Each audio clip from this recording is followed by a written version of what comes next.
I will close our eyes. Let everybody at the back. I can see everybody at the back. Close your eyes. Invite him into your life right now. Ask him to come into your life. Look at yourself that you can do it by yourself. Invite the Holy Spirit into your life. Tell him that, Lord, I am here again today. This week that is coming, I don't want to fall short of your glory.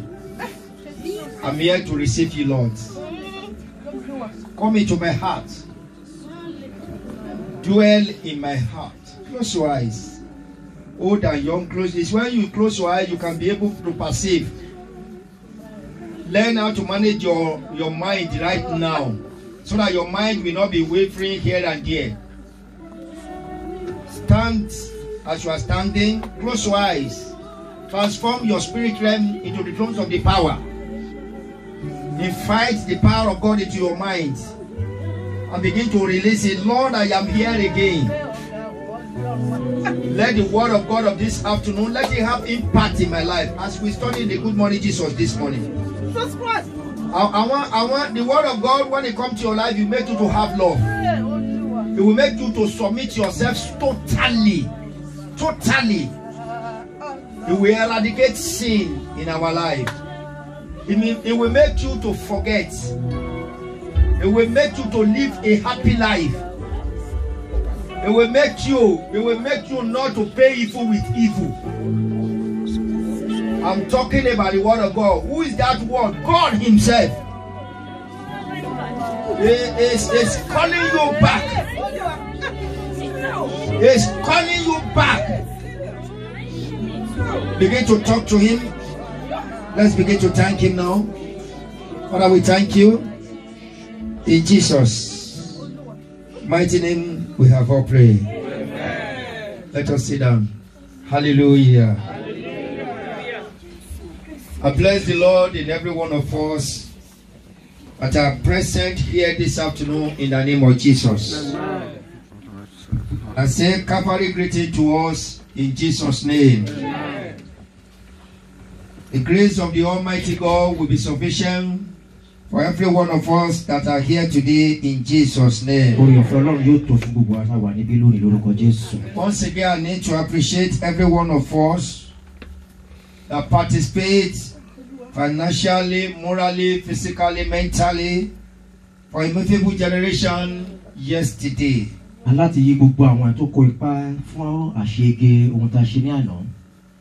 pray that Lord Jehovah will make that children be great and be great in our present time in the name of Jesus.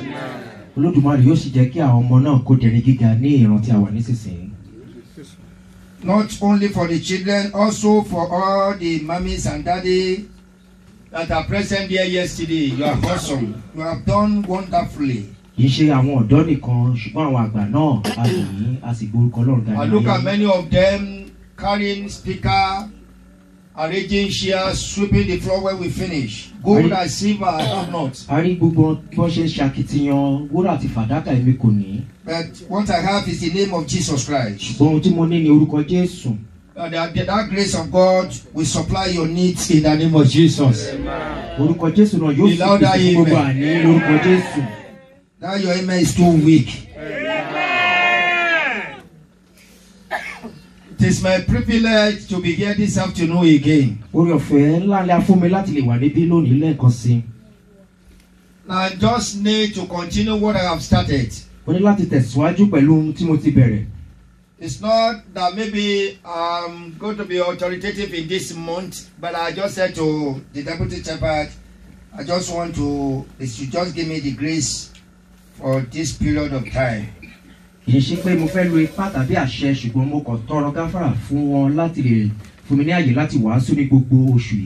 I pray that Lord Jehovah will take absolute control in Jesus' name. In last week here we discussed about divine direction.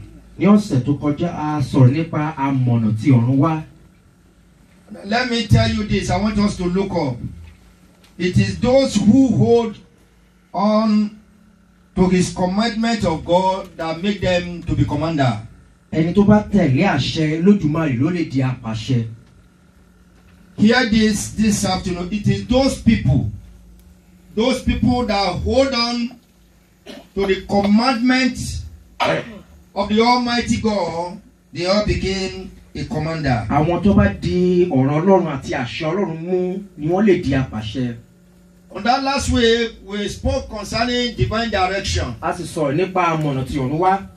Many of us, within ourselves, we think that we are walking in the right direction, whereby we are not walking in the right direction. Ọ̀pọ̀lọpọ̀ ènìyàn ló máa ń rò wípé ọ̀nà tó dára ló ń tọ̀ ṣùgbọ́n wọn ò mọ̀ wípé ọ̀nà tí ò dára ló ń tọ̀. I've said to us last week Mo sọ fún wa ní ọ̀sẹ̀ tó kọjá. about why do we need a divine direction. Kí ni èdè tí àmọ̀nà tí ọ̀run fi ṣe pàtàkì? Many of us, even when we want to choose a husband, choose work, choose a wife, choose anything, want to do the business, we can go to a prophet. Tí ènìyàn bá fẹ́ yan ọkọ, aya, iṣẹ́ tàbí òwò, èèyàn lè tọ̀ wòlíì lọ. The day I read it in the book of Ezekiel, I was disturbed. Ọjọ́ tí mo kà nínú ìwé wòlíì Ezekiel, ó kàn mí ní ominú. That if you don't amend your way, Tí o bá tún ọ̀nà rẹ ṣe, if you want to go and get a direction from any prophet, tí èèyàn bá fẹ́ lọ tọrọ àmọ̀nà lọ́dọ̀ wòlíì. God said in the book of Ezekiel, I will put my word into that prophet's mouth to mislead you. Pé Ọlọ́run sọ wípé òun lè fi ọ̀rọ̀ sí ẹnu wòlíì láti ṣe ẹni náà ní ọ̀nà. Because you haven't amend your way. Nítorí pé o ò tí ì tún ọ̀nà rẹ ṣe. He said, I will deal with the wòlíì and I will also deal with you. Ọlọ́run sọ wípé òun náà máa bá wòlíì náà wí, òun ó sì bá ìwọ náà wí pẹ̀lú. You open it already. Okay, can you read it? Ezekiel chapter 14. Can you read it? Àwọn kan nínú àwọn àgbà Ísírẹ́lì sì wá sọ́dọ̀ mi, wọ́n sì jókòó níwájú mi. Ọ̀rọ̀ Ọlọ́run sì tọ̀ mí wá wípé, ọmọ ènìyàn, àwọn ọkùnrin wọ̀nyí ti gbé òrìṣà wọn sí ọkàn wọn. Hallelujah. Hallelujah. I want you to look at it in that perspective way. I don't know the kind of thing that is idol in your mind. Mo fẹ́ kí a wò ní ọ̀nà mìíràn mọ ohun tó jẹ́ bí òrìṣà nínú ọkàn rẹ. It's not about Ṣàngó. It's not about Ọya. It's not about Ògún.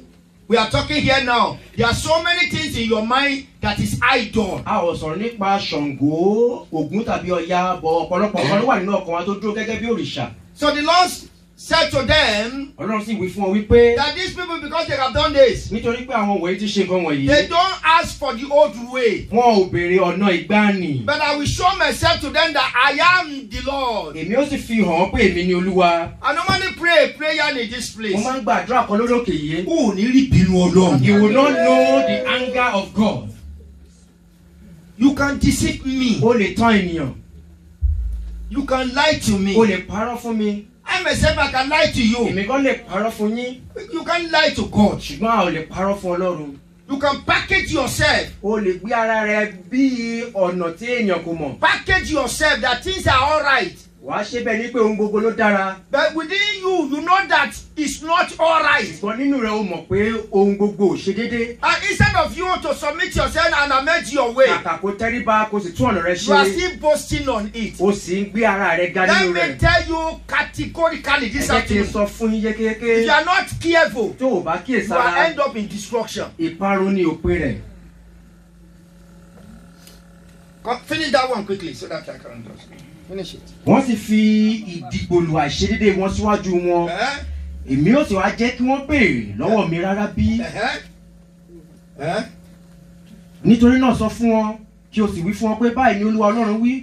Olúkúlùkù ọkùnrin ilẹ̀ Ísírẹ́lì tí ó gbé òrìṣà rẹ̀. Elohim 6 to save the time. Nítorí wí fún ilẹ̀ Ísírẹ́lì pé báyìí ni Olúwa Ọlọ́run wí. Ẹ ronúpìwàdà kí ẹ sì yí padà kúrò lọ́dọ̀ òrìṣà yín kí ẹ sì yí ojú yín kúrò nínú ohun èérí yín. Nítorí olúkúlùkù nínú ilẹ̀ Ísírẹ́lì nínú àlejò tí ó ṣe àtìpó ní Ísírẹ́lì tí ó ya ara ẹ̀ kúrò lọ́dọ̀ mi tí ó sì gbé òrìṣà rẹ̀ sí ọkàn rẹ̀ tí ó sì fi ohun ìdìgbòlù àìṣedéédé rẹ̀ síwájú rẹ̀ tí ó sì tọ̀ wòlíì kan wá láti ìbéèrè lọ́wọ́ rẹ̀. Ní ti èmi Olúwa yóò dá lóhùn tìkára mi. Now look at it. The reason why you don't, many of us, we don't know God. Ọ̀pọ̀lọpọ̀ wa a ò tí ì mọ Ọlọ́run. Let's look up. I don't know how I can put it. Mi ò mọ bí mo ṣe máa gbé kalẹ̀. But because I have the grace to have a passion about God, so whenever I talk, people think that mo máa ń bínú sọ. Nítorí pé mo ní ìtara sí Ọlọ́run, people think that when I'm speaking with anger. I've said it here times without number. Mo ti sọ ní ìgbà tó pọ̀ láyé. I went to God in prayer and in crying. Mo sọ fún Ọlọ́run nínú ẹ̀bẹ̀ àti ẹkún. And I said, Lord, mo sọ wípé Olúwa. wọ́n ní mo ti burú jù. They say I am too harsh. Mo lè gbàdúrà yẹn tán. And I finished praying. Orú dẹ̀ lù mí mọ́lẹ̀ bí mo sì lọ bá. And I slept off like a child. Nínú ìran yẹn. In that vision and revelation. Abá mi sọ wípé. God spoke to me. Ìṣẹ́dá kò jẹ́ ènìyàn. Either you are a human being. Àbí kò tó ayé asán. Or you come to this life in vain. Wọ́n fi kìnìún hàn mí. They showed me a lion.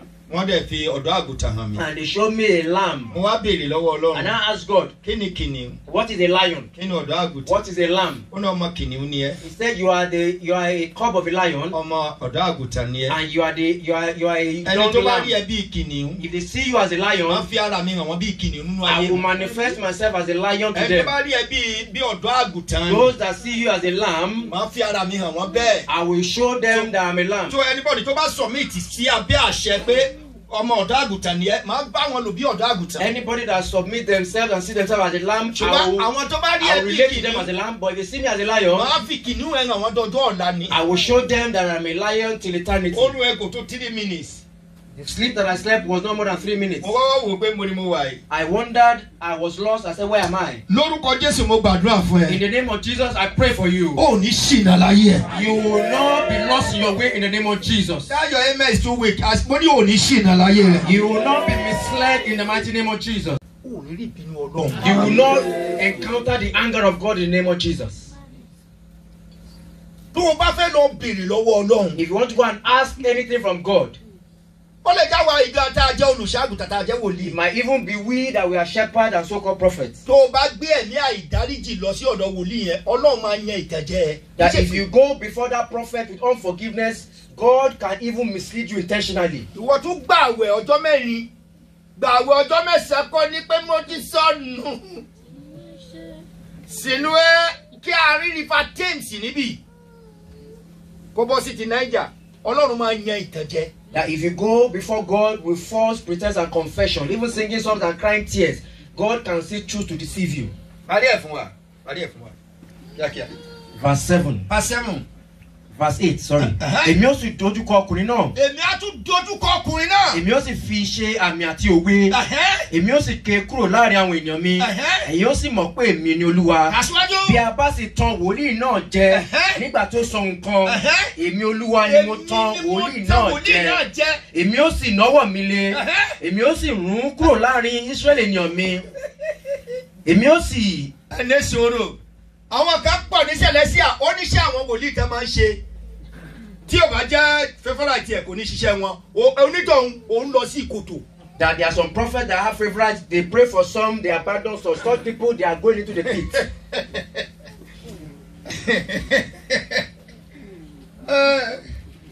Proverbs 14:12. Proverbs 14:12. Oh yeah, kíákíá. Proverbs 14:12. Proverbs 14. Ọ̀nà kan wà tí ó dàbí ẹni wípé ó dára ní ojú ènìyàn. Now, when that prophet or prophetesses or shepherd general overseer give you because you have a rapport together, then maybe because there's something that you say, lójú ẹ ó rò pé ó dára Ọlọ́run fẹ́ yan ìtẹ̀jẹ́ níbi mi. There are many times you go to a prophet, you might even think that your rapport with the prophet is great, but the message he will give you is misleading because God wants to punish such person. Ọlọ́run máa package ẹ̀. God will package it. Wàá rí bẹ́ẹ̀ ni wípé iṣẹ́ gangan ni. You will see it as if they gave you the message that you need. Ọlọ́run á tún gbé ẹ̀wò wípé ọjọ́ Tuesday kò ń wá sẹ́sì rí. Kò sóhun tá ṣe kó wá rí jẹ́ gbé sọ́jọ́ Tuesday bí ìwò bóyá máa wá wà tún gbàyè níbẹ̀. Olúwa ọmọdé wàá máa gbàwẹ̀ Olúwa àyàntẹ̀jẹ̀ big time. That you might even make appearance before the house of the Lord, but because your heart is not still pure, God can still choose to deceive such person. Ọmọ mi dé o. Hallelujah. Kò ní fún Kristi lókè ọ̀run. Hallelujah. Ẹ má bínú bí bàbá bá rọ́ mẹ́ orí ẹ̀ máa ń gún ni. Amen. Amen. Ó ní ṣìnà. You will not be misled. Proverbs 14:12 ọ̀nà kan wà níwájú ènìyàn tó dàbí èyí tó dára òpin rẹ̀ kí ló pé? Ikú ni. You will not die suddenly. I mean, weak. I don't like the way you are responding. I say, you will not die suddenly. If you believe that, come on, lift up your hand and shout hallelujah. We are serving a Lord that's full of mercy. Now, the Lord said to me today, talk to them again. So, yes, last week we talked about a divine direction. Why do we need God's direction? We talk about benefit of God's divine direction. And we talk about 5 reasons why people don't enjoy divine direction.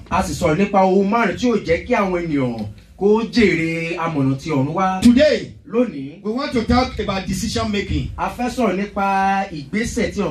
it follows after the direction. When God gives you a direction, you must make a decision. That decision that you want to make is spiritual or in a carnality way. The Lord appeared to Moses. The Lord gave Moses a direction. And it was so smart analysis.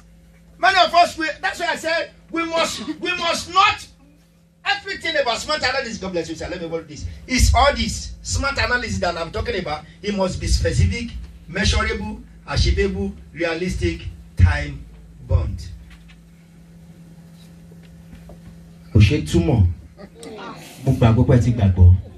Let somebody shout hallelujah. Hallelujah. The Lord gave him a specific assignment.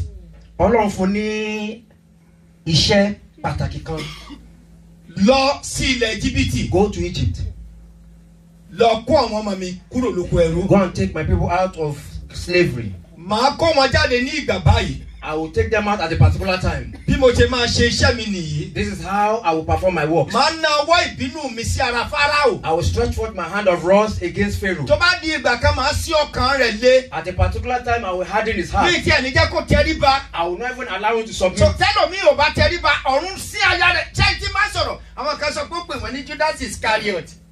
That there are some times that God will even harden a person's heart. Many times when I preach it, people say, I am calling them Judas Iscariot. Whatever God has written and sealed, my great grandfathers from the Akishule's house can never change it. What we ought to do is merciful and gracious, our God. Reuben knew that he had offended. And he asked for guidance. He went to Moses. He said, Moses, there's a curse on my lineage. Moses said, what shall we do? Who cursed you? It is my own father. So, in that journey, this vigil of 3 days, God showed me members of this church that your father cursed you, you are still under. I'm not going to call you. He gave me the names. What God did not tell me to do, I will not do. All you that are under the yoke of a human being, and you are unaware, the power in God's mercy will set you free. That a woman can be under the yoke of the husband unknowingly. Even a husband under the yoke of the wife unknowingly. Hello, baby, I love you, darling. Let somebody shout hallelujah. Hallelujah. Allah is a merciful God. Decision making. That is ìpinnu. Yes. God told Moses to go. Exodus 14. God had explained how he will perform everything. The Lord has given him a direction. Yes. For every youth that are here today. All the youth that are here, all of us, we all have a direction through our parents. Yes or no? If not because of our parents, maybe because of your teacher. Yesterday you all listen about the mentor. Many people, they deceive themselves in selection. I have a mentor. Níbo ni mentor ẹ wà? Mentor tí ò bá ẹ sọ tọrọ. Many of us think we have mentors, but mentors that cannot be frank and honest with us. Mentor tó jẹ́ pé tó bá ra sùkánà ọ̀pá mẹ́wàá fún báyìí ìṣòro tó yẹ kó sọ fún ẹ gan àbí ogun tó jà ẹ́ torí kó má bàa lọ tó lówó gbà lọ́wọ́ ẹ kò ní sọ. Ṣé mentor nìyẹn? The mentor that collects bribe and takes gifts from you than in order for him to say the truth, you avoid it. Ọmọ ní mentor wọn sọ́nà tó jìnnà ní kí n bá máa bá a máa. That many of the members here, they have their mentors far away so that you don't know. Wọ́n rò pé wọ́n tẹ èèyàn méjì kan ló sọ fún mi pé ní mentor ni. Mo dẹ̀ wádìí ẹ̀ mo dẹ̀ lọ bá ó ní láyé ìgbà yẹn. Ó ti bá ń sọ̀rọ̀ sí àtiwọ́ ọdún méje torí pé òun sòótọ́ fún ọmọkùnrin tó ń tẹ̀lé pé ìparun ni. Ó dẹ̀ fẹ́ bọ̀bọ̀ yẹn after tó gbọ́ ọmọ méjì lára ẹ̀ ó dẹ̀ jálẹ̀. That there are some people that told me that they have mentors. I went to investigate. The so-called mentor told me that it's been 7 years we spoke now. Because of the advice I gave her, she has abandoned speaking to me. Adúgbò lọ́wọ́ Ọlọ́run tí mentor wọn ò sí ní China. Let somebody shout hallelujah. Okay, now let's shout hallelujah. Hallelujah. Ìpinnu ṣíṣe. Decision making. Pípọ̀ wá ti ṣe ẹsẹ̀ gbẹ́ ní àwọn ìpinnu kan tá a ṣe tí ò dẹ̀ bá tí aṣọ ò bọ́rùn mọ́. There are many of us have made mistakes with decisions and we are just managing the damages. Ọlọ́run sọ fún wọn wípé. God told them. Ẹ máa lọ sí ìrìn àjò yìí. Go in this journey. O fẹ́ ṣiṣẹ́ agbára. He wants to work mightily. Ọlọ́run dẹ̀ mú wọn lọ nínú ìrìn àjò náà. God took them in that journey. Ògo Ọlọ́run wá fara hàn. And the glory of God manifested. Nígbà tó dé sáà kan báyìí. They got a particular time. Wọ́n rí ogun Fáráò tó ń bọ̀ lẹ́yìn. They saw the chariots of Pharaoh coming behind. Bẹ́ẹ̀ Ọlọ́run ti sọ fún Mósè àwọn ìpinnu ṣíṣe rẹ̀ tó ní láti ṣe. God had told Moses about all the decisions he had to make. Fún àwọn iṣẹ́ àmì àti iṣẹ́ ìyanu láti ṣẹlẹ̀ níbẹ̀. For the signs and wonders to manifest. Gbogbo ẹ̀yin ọ̀dọ́ ọmọ mi ẹ gbọ́ràn dáadáa o. I want all the youth and the young ones to listen attentively. For every decision that you want to make in this world. Fún gbogbo ìpinnu tí òun fẹ́ ṣe ní ayé. Your parents at times they can mislead you. Àwọn òbí lè ṣe ènìyàn ní ọ̀nà. There are so many things that is going on in the body of Christ now that I don't understand. Ọ̀pọ̀lọpọ̀ nǹkan ló ń ṣẹlẹ̀ ní ara Kristi tí kò yé mi. If you are many people they are fighting God. Ọ̀pọ̀lọpọ̀ ènìyàn ló ń bá Ọlọ́run jà tí wọn ò mọ̀. And they will make a decision. They take their children to a place where their life cannot be fulfilled. Wọ́n á sì mú àwọn ọmọ lọ síbi tí wọn ò lè mú àyànmọ́ ṣẹ. Ọlọ́run. They will bring them back to square one. Don't follow that parent. Wọ́n dáhùn padà sí ẹ̀sìn àárọ̀. Ẹ má tẹ̀lé àwọn òbí náà. If anybody, they will be taking you around to prophet and prophetess, misleading your journey. Let me tell you this, if you crack that journey, it's not your parent will carry the cross, you will carry it to the end of your life. Táwọn ọmọ náà bá ṣìnà kì í ṣe àwọn òbí ló máa jẹ ìyà ẹ̀ bí kò ṣe ẹni tó ní àyànmọ́ fún ara rẹ̀. Because you don't want to submit totally to the authority of a church. Nítorí pé àwọn fẹ́ tẹríba fún àṣẹ ìjọ.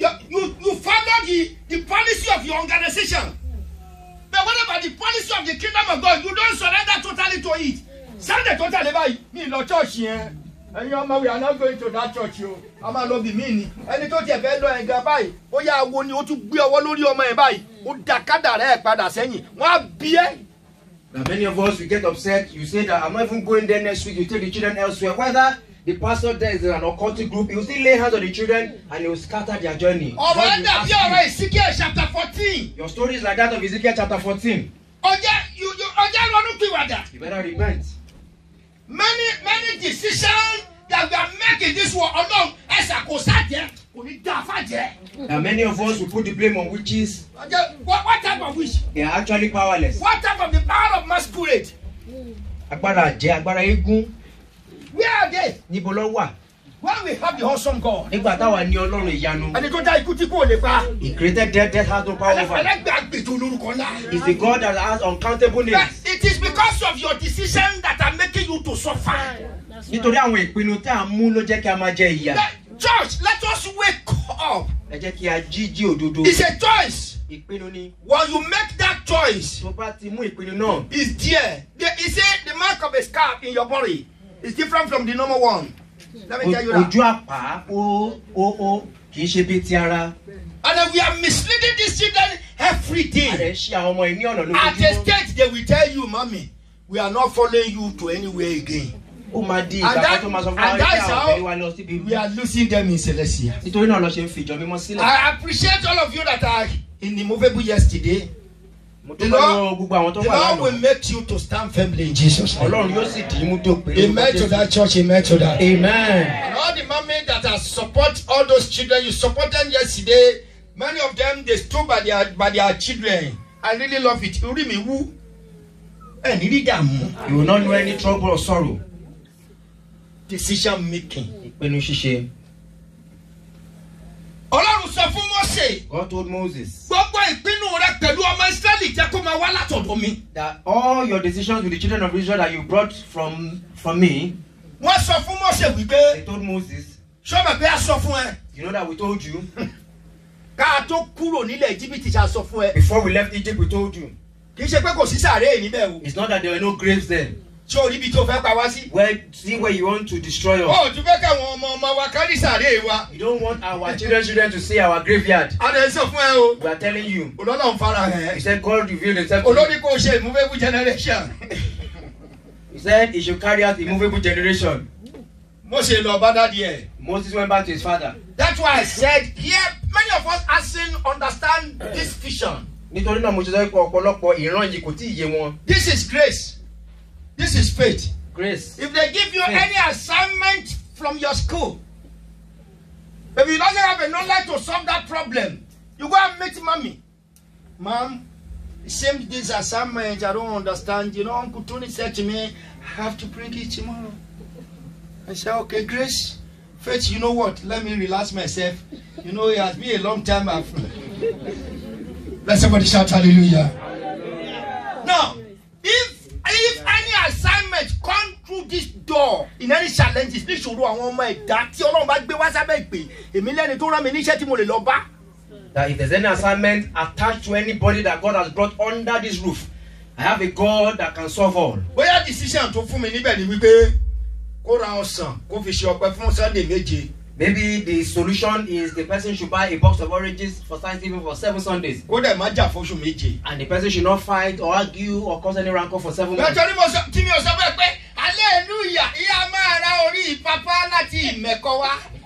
But because I did not tell you that you go and obtain the head of Papa from Imeko, that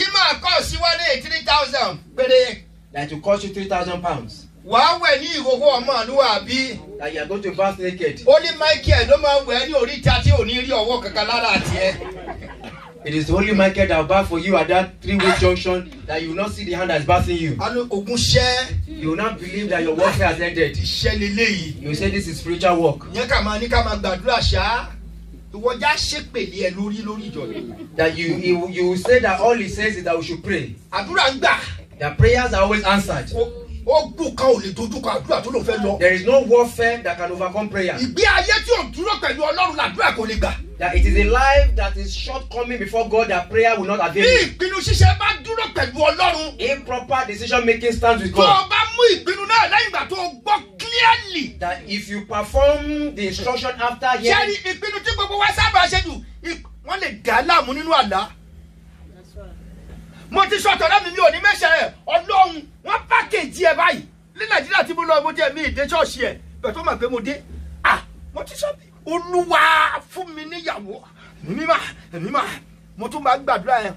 one of my friends, I was praying that God give me my wife. Not on Sunday, bye. On Sunday. After 21 days. After 21 days. That is why I don't ask for signs. If I ask for a sign, I just want it for a particular reason. This is the kind of sign we ask for then. This is the clothes we want the person to wear. The following